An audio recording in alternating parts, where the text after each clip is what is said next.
Samantala, nagsanib puwersa ang Net25 at Unilab para maghatid ng libreng konsulta, gamot at iba pang libreng serbisyo ng gobyerno sa Las Piñas City. TJ Mendoza sa balita. Laging sumasakit ang ulo ni Nanay Jenilyn pero hindi raw niya alam ang dahilan. Hindi tuloy siya makapag-focus sa paghahanap buhay at sa gawaing bahay dahil sa kanyang nararamdaman. Diabetes po kasi po. Ngayon po gusto ko ipacheck ulit. Libre po lahat. Marami din po silang previous na binigay.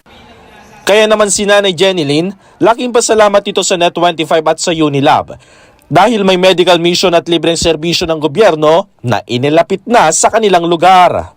Ayos po ito kasi okay sa aming mga walang pampacheck up sa mga private hospital. Ayon sa Medical Center Parañaque Mount Grace Hospital, umabot raw sa 300 ng mga netizens na kanilang natulungan sa libreng check-up.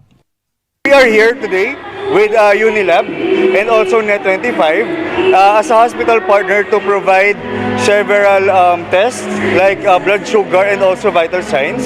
And also, we are providing free checkup to all of the patients here in the venue, here in Las Piñas. Sa pagtataya ng grupo, may high blood raw ang karamihan sa mga nagpakonsulta sa kanila. Di ba low blood din?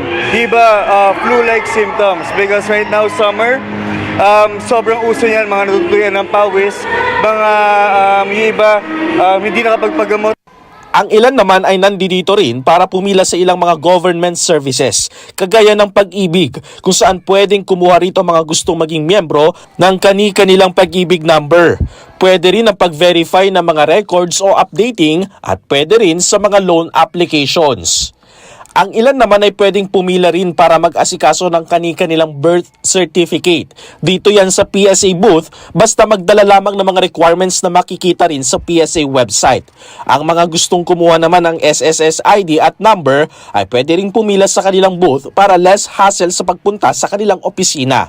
At para naman maaliw ang mga pumila sa libreng konsultasyon at gamot, nariyan ang Net25 kabilang ang mga nagpakita ng talento para magbigay kasiyahan sa ating mga netizens.